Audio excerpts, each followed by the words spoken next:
So without further ado, if you could please join me in a very, very warm welcome for Professor Dr. Ulrich Brückner. Thank you. Okay. Yeah, Mark kindly introduced me with so many different hats, but the relevant hat today was missing.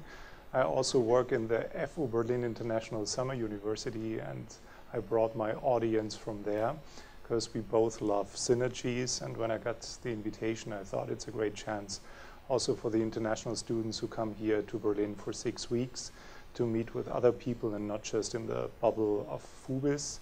And so that's why we are so many people and we added chairs. I am a political scientist, so it's always a challenge if the ICD comes up with interesting thoughts that I could talk about this or that. And in this case, it is so much a legal topic that I apologize beforehand in case we have lawyers among us who have very specific legal questions I'm probably not the right person to address. As a political scientist, my field is the European Union, and we finished the morning sessions at the FU to get an understanding of what the European Union is. And the topic that I received from the ICD to talk about today is European policies towards international violations of human rights, an overview. And if you think of Europe in general or the European Union in particular, and you think of human rights violations, before I start to even tell you the agenda for the coming 50 minutes, who thinks this is an appropriate actor to address if we think of human rights violations, and then you think of the European Union, or there is more to do, or it's a satisfying story, and who believes that it's even the wrong question because it's the wrong perspective, and why are we even thinking of the European Union to do something on human rights? So who believes that this is the right question to address? The European Union should do something on human rights violations, or is able or willing and whatnot? Quite a number. And who does express concerns or thinks that this is not even the point? Sort of. Okay, let's see. Because a lot what has to do with the answer, or my answer here in particular, has of course a lot to do with expectations. And if the European Union would be the right actor, then of course we can criticize a lack of action, a lack of willingness, a different set of priorities. But I think before we start to judge and say too much or too little, or glass half full or half empty, we first have to look at the glass and think of what is the glass, and then we can also think of what's inside.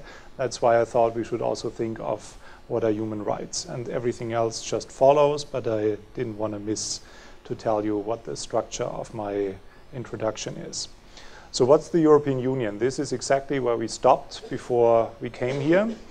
The European Union is not identical with Europe. There are still countries which think that it's not their cup of tea, or not yet, or there are some things which are not perfectly satisfying because it's a club of sovereign states, and these sovereign states have their own identity, and maybe they believe in something like shared values or overlapping interests or whatever it is, and then they apply for membership because the European Union, as I pointed out this morning in my other class, invites every European state to apply for membership. And that's the basic principle, that if you feel European, you can apply. And there's no definition that explicitly decides this is what one can consider European.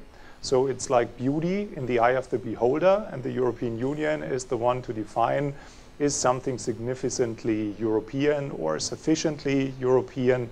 And then a country goes through a screening process, and that implies, first and foremost, are you a Western type democracy? And part of the Western type democracy is a screening of your human rights record. So from that perspective, it's already an answer to the question, what is the European Union doing? It uses the instrument of conditionality to make our neighbors more like us, as once an ambassador in China put it when we discussed enlargement. And I thought, the further you go away from Europe, the clearer are the messages, what this whole thing is about. But it is something like a legal and a cultural space in which human rights do matter a lot. And therefore, the European Union is the right actor to be addressed when we talk of who can do something in case of international violations of human rights. But it's not the only one, and one also has to have a closer look on what I called the glass if we think of half full or half empty. Europe defines, or the European Union defines itself as part of the West, and it's also perceived as that. And even if a country decides that it's not ready yet or doesn't want to be part of this experiment of an ever closer union, there's something like a prediction, perception of what this part of the world stands for, and part of this self-definition and identity has a lot to do with values that are directly or indirectly related to cultural values that then are transformed into our definition of human rights. From an actorness perspective, it's of course also important to keep in mind that the European Union is more than an international organization, but less than a state. And in its perspective as less than a state, only recently it got the legal personality to sign international treaties. And without that, it is of course already legally very limited when we think of what can the European Union do to make a difference in case of international violations. So the actorness in the end depends on what the member states think the EU should do. And we still have sovereign states, and these sovereign states are far from trying to use the European integration project as a means to lose their identity as sovereign states. So it's more a complicated mix of shared competencies, which the rules of the game that we also discussed this morning intensively, that only if the member states formally equip the European Union to do something, the EU can act. And that limits its capacity, and that also creates conditions in which it's relatively easy to end up in an expectation capability gap. That's very nice of you. Thank you very much. And it also describes the nature of this, what we call a motto, unity in diversity, e pluribus unum, that one has to keep in mind, because the EU is only as good as the member states allow the EU to be. So having this said, what is inside of the glass? There is no such thing like the ultimate definition of human rights. And even if we have the ultimate definition of human rights, it's also in a flux. What have been human rights a few decades ago are not the same list in terms of scope and depth. When we talk of human rights, now we have a number of new rights related to fairness questions and environmental dimensions, which haven't been on the radar of human rights organizations and lawyers a few decades ago. And one can still expect this to develop in the future. So it is broad, it's a matter of definition, and it is highly controversial when we have different perspectives, because culture matters. And therefore it makes perfect sense to address questions of that kind, not just in an international relations environment, but at an institute for cultural diplomacy, because how we look at a certain norm depends on who we are, how we are socialized, where we are from, which leads to a number of problems. I mentioned one, and will point it out a little later in another slide, that human rights, even as a list of agreed rights, can also collide because of their different intention and motivation, and not only in their interpretation. For example, individual freedom rights and security rights for a community. We have clashes of that kind not only since 9/11, but there are numerous others. And so it's a difficult issue if we find a violation. Is it only a question of actorness and who can address the problem, but also who sets priorities based on what kind of cultural context in which we discuss this? So what are the EU positions on that? On the one hand, the EU is a regional organization. On the other hand, it is committed to Western-type democracy in general, with everything as the luggage that this statement carries. But at the same time, it's not identical if we speak of Europe belongs to the Western world. It doesn't automatically mean that this is the exact same interpretation of what West implies and what human rights implies when we compare this with the United States. We had this quick discussion at the very first session in my Understanding the European Union course when we asked, could the United States apply for membership in the EU if the formal requirement is you have to be European in some sort of a general understanding that Europe represents a cultural space. And even if we go back to the happy times with the Mayflower and how everything started, it wouldn't work because the definition in the European Union is a state has no right to kill. And as long as a country executes capital punishment, and even if it's not the state, but states inside of the United States of America, it would be the absolute first requirement to change to open negotiations for a membership. This is, of course, more an academic example or a made-up case to illustrate what I mean by we have different opinions about Western values and definitions. But in the end, it's not about, is there something like an objective definition of what we consider human rights to be, but a question of who has the definition power to decide, this is my set, this is the definition, this is what we consider to be a priority over other human rights, and what are the political conclusions from this. So it's a very cultural context-based definition that we have to keep in mind when we think of something like an actor that executes interventions around the world coming from a specific cultural context that legitimizes interventions, which is also an important problem that we have to address when I speak of the problems here. So in the case of candidate countries, or even countries that are part of this, they sign self-binding commitments and limit their political autonomy as sovereign states. A case like Hungary, which is heavily debated, not only in the media, but also in the capital of Berlin.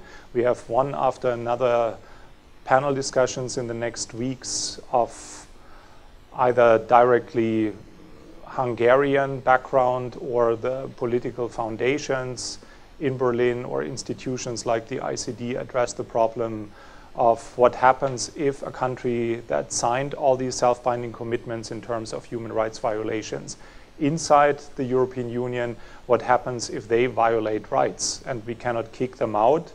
We can freeze their membership rights as something like the last step before a country is forced to leave. And since the Lisbon Treaty, there's also a chance to say goodbye to the club with all the consequences. But in times of the financial crisis, there is, of course, a more practical discourse going on about, is there a chance to leave, or once you are in, it's a community of fate and you can't leave anymore. It's like marriage in Malta, where you have no divorce right. And this is not only a lack of legal opportunities, but it is a wanted concept of interdependence, that there is no exit option.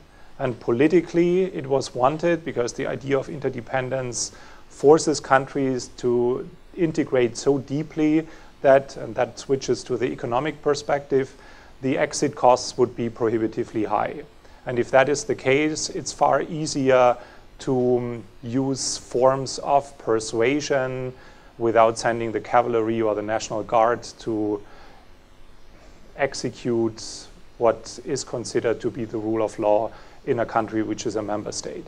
In case of a candidate country, conditionality is a very important tool, but beyond that point, the toolbox looks less promising.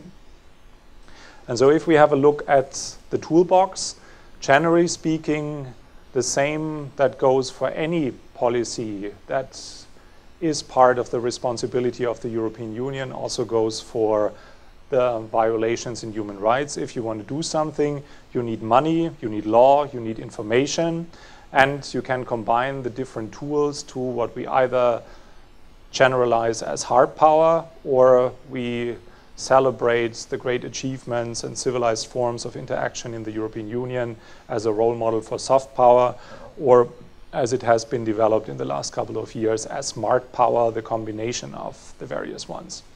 So what comes first to people's mind when they think of international violations of human rights, and not only internal questions of are the human rights standards of the European Union or what it stands for perfectly enforced inside of the European Union, is humanitarian aid, in which the European Union is very visible and strong and active and quick. And when we accumulate the different development policy interventions of the 27 member states, then the European Union represents more than 50% of public aid in the field of development policy. This is, of course, not identical with what the EU as an actor does, but it comes from inside of the European Union, and for decades they try to coordinate the different national initiatives, which is more preventive protection of human rights and a promotion of a certain way of thinking and support for universal values, and not so much firefighting or an intervention in case of a massive violation. This is more the hard power part, in which the EU is definitely not the strongest actor, which was one of the reasons why I asked you whether you even think of the European Union as the appropriate actor to fight violations.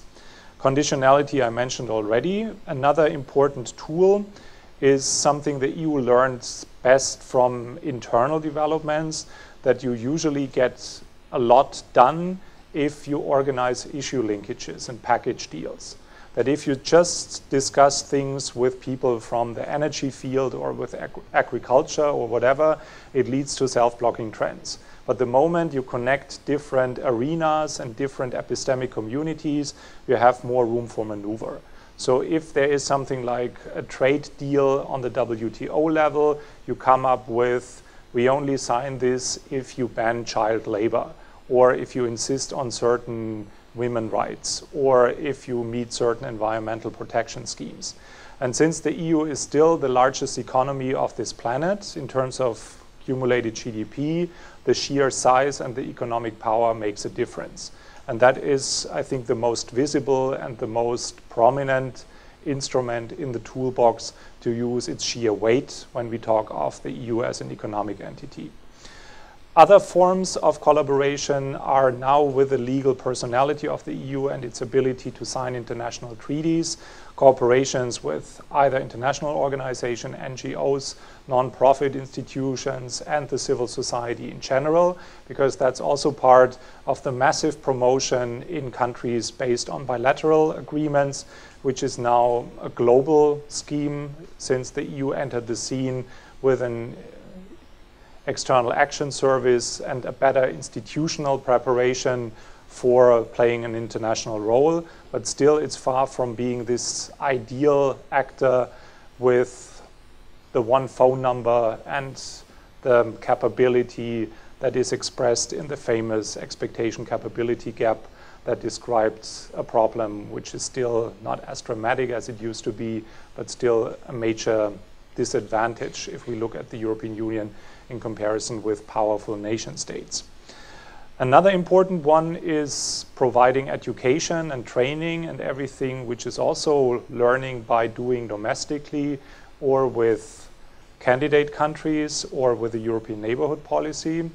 But even more important than the practical and technical tools is best practice in the sense not only what you do, not only what you say or what you want others to do, but what you present as a practical example, not as a role model to make the world more European, but as an example that you can still stay what you are and belong to something bigger and balance what the motto suggests, unity in diversity.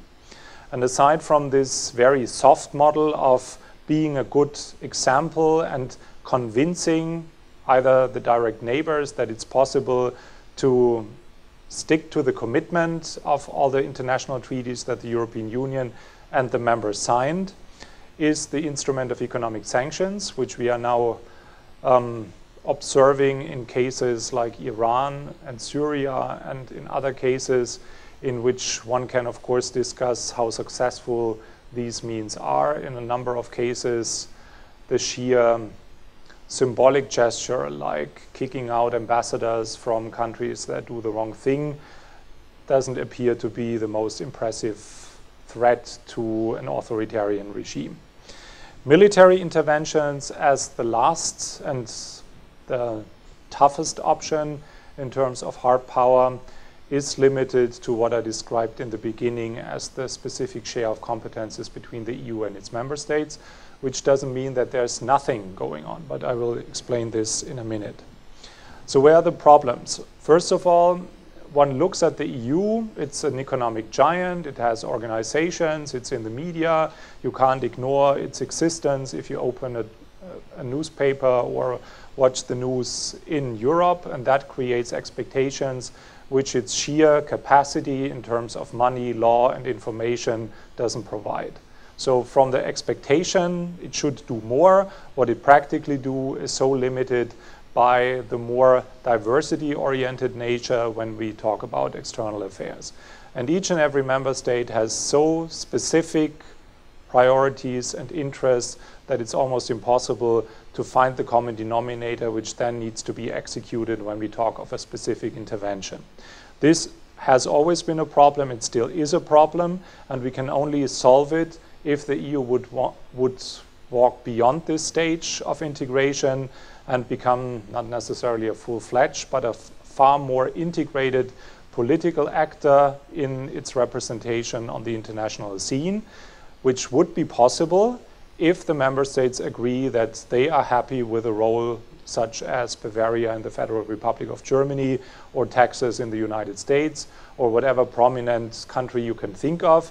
But it's like being pregnant. Either you give the power to the European Union or you leave it where it is, but something in between doesn't really work when it comes to the potential of an actor in this field.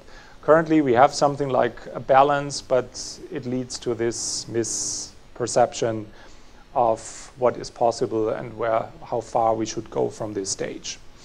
Another problem is related to the cultural dimension that I already mentioned.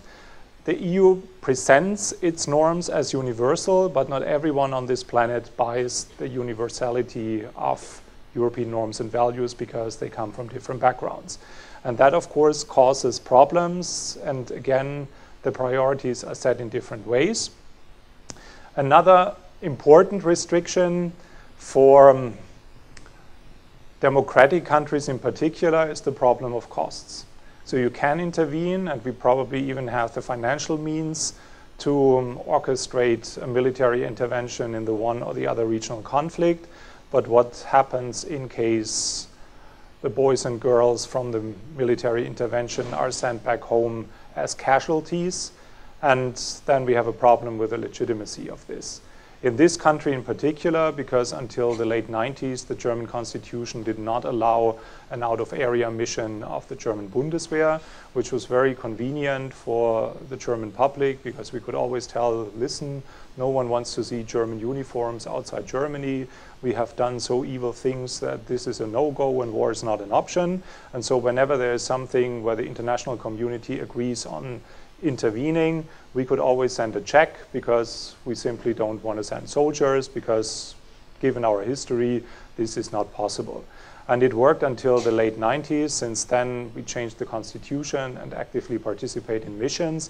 But there is still a learning process, both in the political field as in public opinion, how far this could go and to what extent we are willing also to pay a price for the norms and values we represent. There are a number of collision courses. I also added this Staatsräson German word because this is now something our president adjusted to what Angela Merkel recently stated in Israel, that Israel's integrity is Staatsräson of Germany, given our historical relations with the Jews. And our newly elected president says, I wouldn't put it that way, because it comes with a number of consequences that sound so automatic that you couldn't expect a military operation that is based on a parliamentary decision in a Western-type democratic system to work like an automatic procedure. This is impossible not only when we think of giving up the pound in England as an automatic procedure, which was impossible to think in the House of Commons, and it's something similar with a Parlamentsarmee like the Bundeswehr. So the collision courses are numerous, and we have stability versus democracy, which was the hypocritic position of the European Union in their attitudes towards the autocratic leaders in Northern Africa until a rebellion changed the landscape drastically. And now we are the strong promoters of Western values and everything the European stands for. But before that, stability looked far more convenient because we had an illegal migration problem. And talking to autocratic leaders, or even tell Gaddafi that it would be good to have a camp, not necessarily a concentration camp, but a camp to deal with all the illegal refugees coming from sub-Saharan Africa, was not exactly what the European lists of high standards and values and human rights commitments would suggest. The other ones I mentioned here, and I don't want to go too much into detail because I still want to leave a few minutes for question and answers. So what has the EU done so far? When we talk of military operations, it's very restricted, but it's not impossible. So you find since the late 90s, people in uniform in the institutions of the European Union, first and foremost in the European Commission, but they are limited to the so-called Petersburg tasks. And we do develop common security and defense policy further in more or less closer cooperation with NATO, which is another construction site that leaves room for improvement. But these are the various areas in which the EU has a formal right to intervene if they come to the conclusion that they want to do something.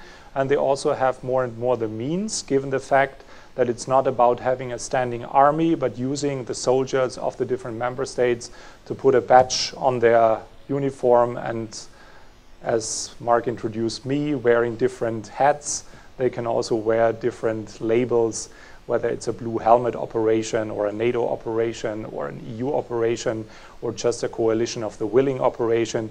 They are the same soldiers coming from the different member states, and we are far from having a common denominator which would legitimize to die for Europe and what it stands for. So one has to keep things simple and plain and not overestimate the degree of integration and sharing identity and common values to expect this to be a really ambitious military operation.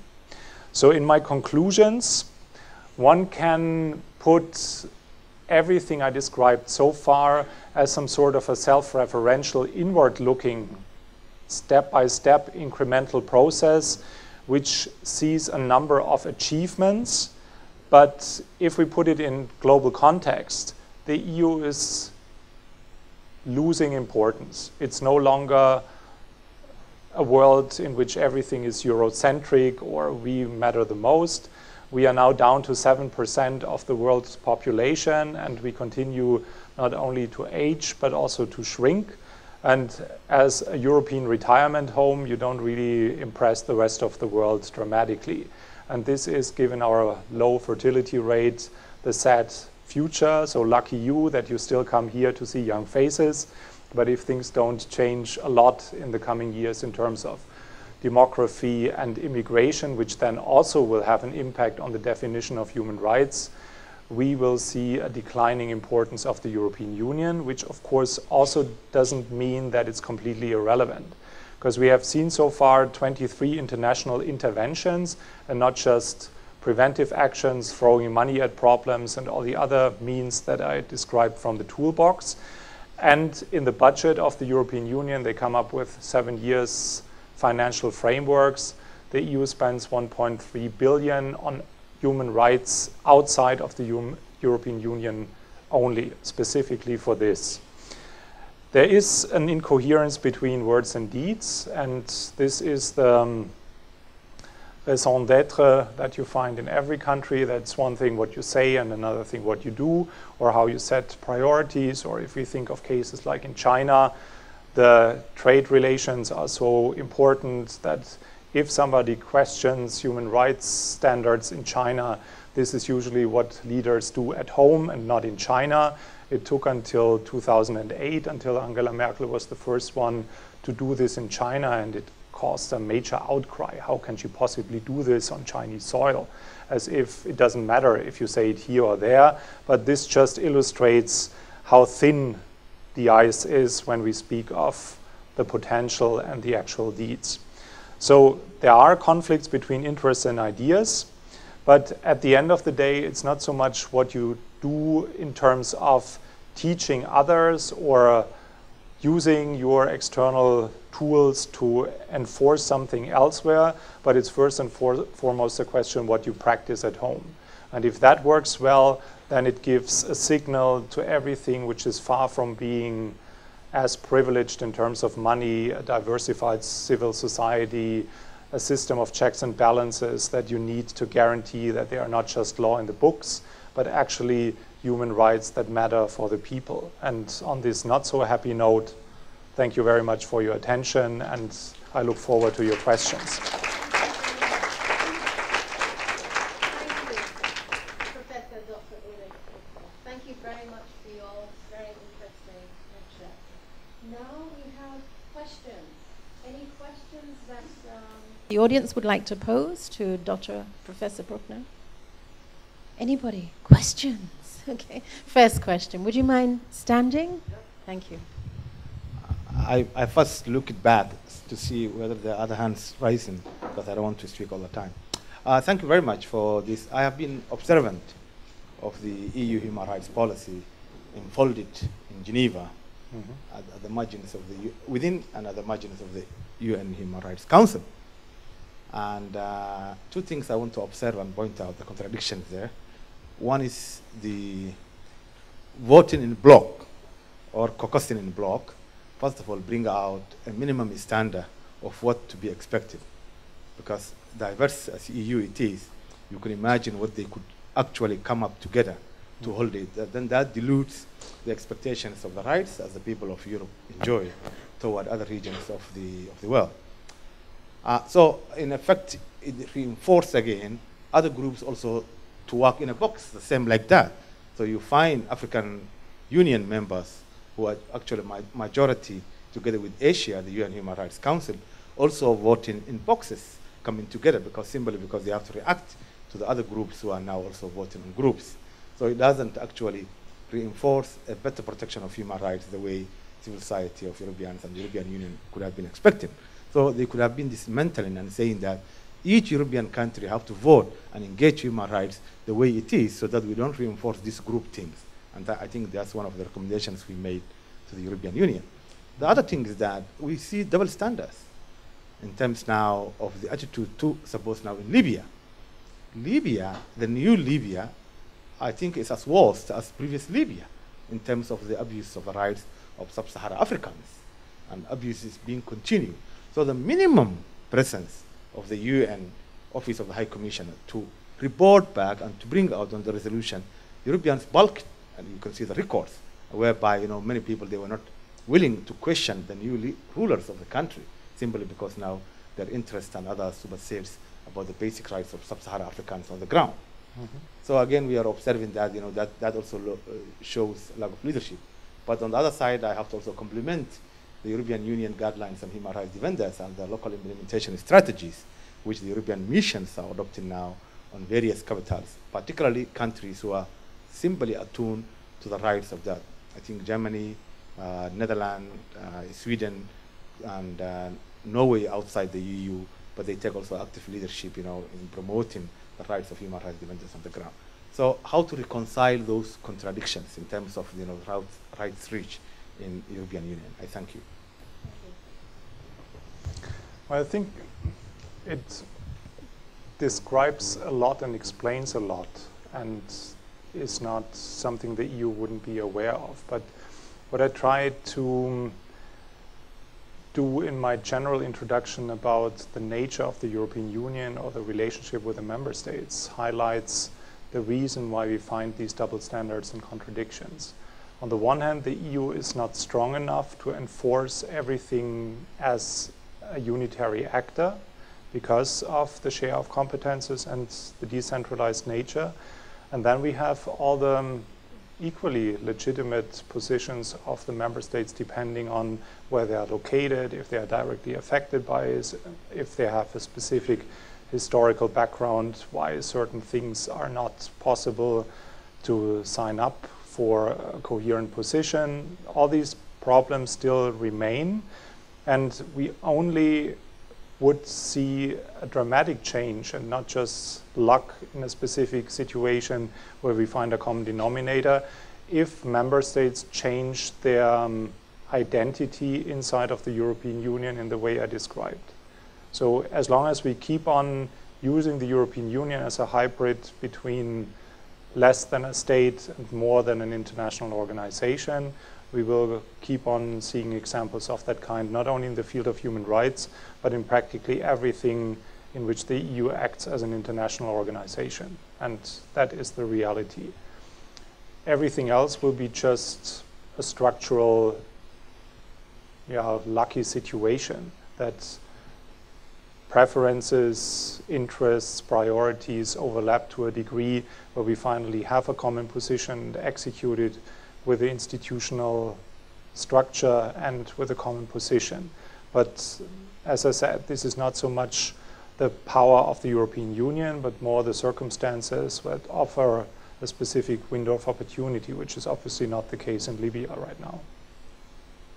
Okay. The answer satisfies you? That's answered your question. Thank you. Thank you, Professor Dr. Brückner. Any more questions? One at the back here. Sorry, let me go to the back and then I'll come to the front. I'm Maggie McFadden from the United States, and I'd like you to talk, if you would, a little bit about whether in the EU there is still some pressure, what kind of pressures there are from states that have in the past wanted to join the EU and are not presently members, but may, I'm out of it in terms of such countries that are have expressed in the past, but some of the problems for their becoming members in the past have been human rights violations, specifically maybe women's issues, kinds of things. Do you think of some countries specifically, or? Let's see. Well, Turkey is a different kind of example, but that's one that maybe you could talk about. Mm-hmm. And maybe some of the Balkan states too. Well, of course, in this perspective, every case is different. And the case of Turkey is a great one to analyze analytically, as well as going to Turkey to discuss it with people in the country. Because Turkey decided, although it's geographically located in another continent, that it wants to become European, because that's part of the mission of the founder of modern Turkey, Atatürk, to transform the country into a respected family member of the West. And since Turkey can't join the United States, Europe is the second best option, and they first joined NATO, and now they are on the way to join the European Union. And the further the European Union developed, and the more all these norms and values matter in the interdependence that the whole project created. And it's more than just a functionally limited coal and steel or economic or what other public policy covering institution. The more the norms and the values that affect people's personal life become more relevant. So in the beginning, it's just another international organization where states interact, but the European Union creates political and economic rights for individuals, and you can go to court and fight for your rights.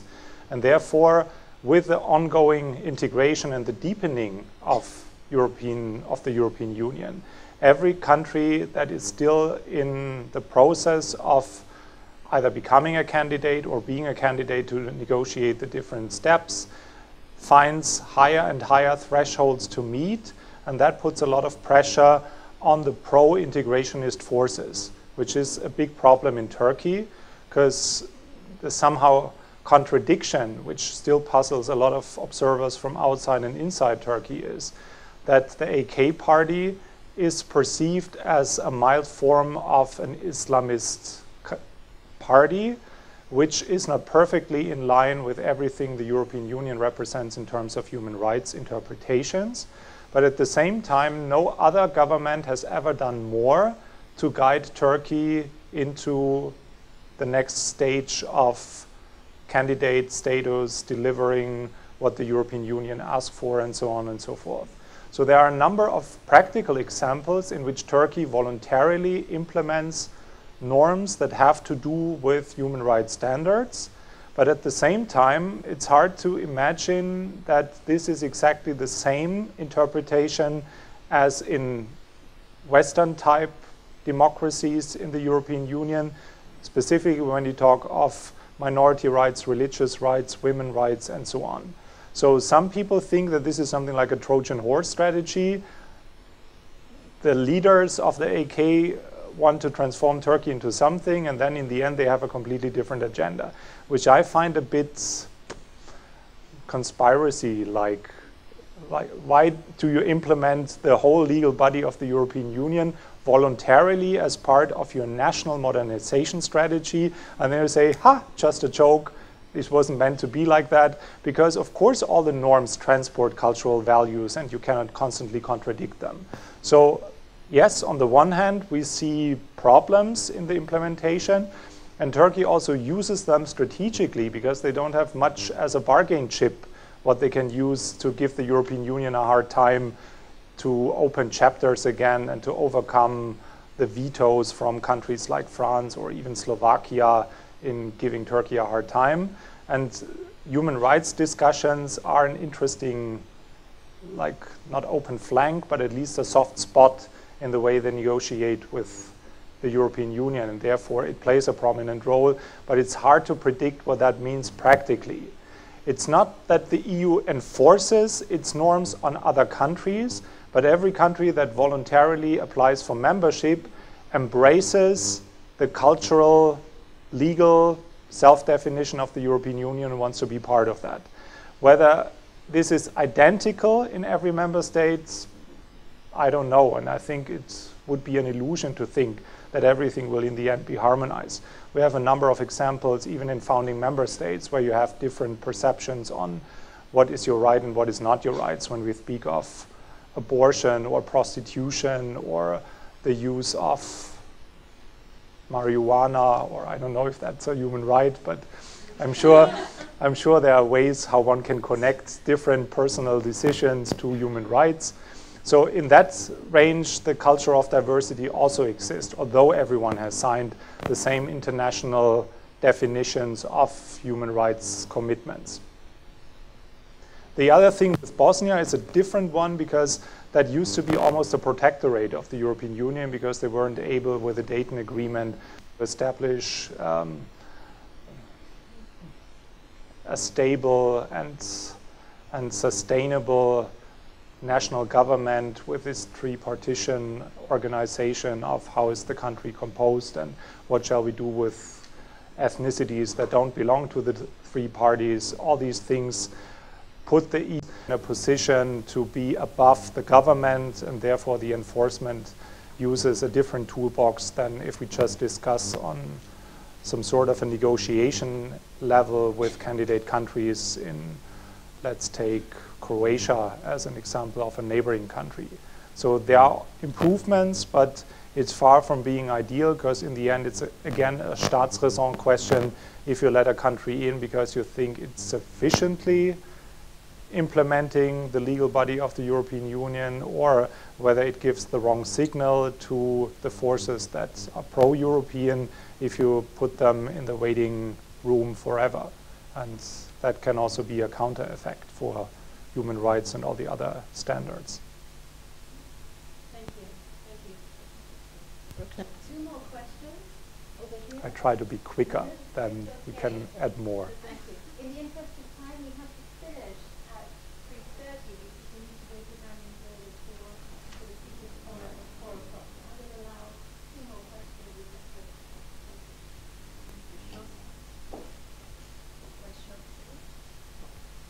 I want to know about the euro obligations. I don't know if my English is clear for you. The euro obligations. I know there was problem with between France and Germany, related to the euro obligations. So my second question is... I'm not perfectly sure if I understand what you mean by euro obligation. Are you talking about the euro crisis, the euro crisis, the monetary union? Yeah. And the different opinions of the German government and the French government relating to... As a general European question or something related to human rights? Something related to human rights. Then I don't understand the question. Can somebody help what euro obligations implies? The euro obligation, sorry, is is related to money and banks. Some countries were getting money for a high interest. Yeah, I don't know if I am coming. Well, I understand the economic part of it. Yeah, the economic part of it. Not to human rights yet. No, not to human rights one. The economic ranking. Okay. The debate of austerity and growth right now. Is that what you're referring to, the austerity and growth thing? Yeah. Okay. And my second question is what the European Union is doing so that the things that happens in Greece can't happen in other countries, because you know that the Greek want to withdraw from the European. Do they? No, they voted. No, they did not vote. So far, they did not even elect a government. They elected a parliament, and the parliament doesn't find a functioning coalition to keep on going. And now they have another election, but so far they haven't decided yet. And maybe they even get a referendum where they can directly say yes or no to the one or the other options. But so far, we are still in a stage of I heard reflection. the French president saying you are ready to do anything that the Greek may stay in the European Union. Yeah. Okay. Yeah. So these are the two questions. Yes. They would ask for an entire new lecture, I would say, but I will try my best. So the first one is also quite typical for the European Union. We have a complex problem, and the media personalizes as one attitude, and the other thing is the media simplifies. And it's even ideal if you can personalize and simplify and say, this figure says A, and this figure says B, and that is it. But in reality, it's far more complex and complicated than A says A and B says B. But Germany comes from what we call ordoliberalism, that there is a certain order, the rule of law, procedures, principles, the mechanics of policy making, which are far more important than the charismatic leader, because we had bad experiences with leaders, and so we believe in something like the mechanical engineering of politics. And that's why we prefer to vote for boring politicians who cannot walk on water, and you can easily replace them because the machinery will produce the same results. So this is our mantra. This is how we see our democratic system. So if countries come from a different point of view, they don't simply understand the system, nor do they have the cultural background to implement the same mechanics of German policy making. And Germans, coming from their background, don't understand why it's so impossible to enforce certain rules and regulations and mechanical forms of interaction, which lead to similar results as in Germany. So we are constantly discussing in different ways from different perspectives, and the media also don't fully understand what's going on here. So what Merkel wants is the perfect enforcement of rules, and if everyone does his homework, things will get better. That's what she's trying to get across. While the others see that if you are deeply indebted and you stop investing, then you even increase your problem. So both rationales make perfect sense, but they don't fit. And so what we're going to see, and that's a perfect example why the EU makes perfect sense, is the machinery doesn't allow a single country to dominate. Even if the media tells you that Angela Merkel is superwoman and bullies others or enforces whatever. We represent 29% of the GDP. We pay more than the others, but we don't run the show. And even if we would like to, we don't have the means to enforce anything and make Europe more German. So it makes sense to come up with a solution, say we have to do our homework, we have to do something according to rules, but rules are only as good as the cultural environment in which we enforce them. And that is the moment where we also think of a smarter use of the masses of money that we already spend on a European level, not to speak of a national level. And if we make a better use of those, we also can stimulate growth and everyone will be happy. So from that perspective, there is room for maneuver, but this is neither how politics are communicated nor how the media likes to sell the story with black and white messages.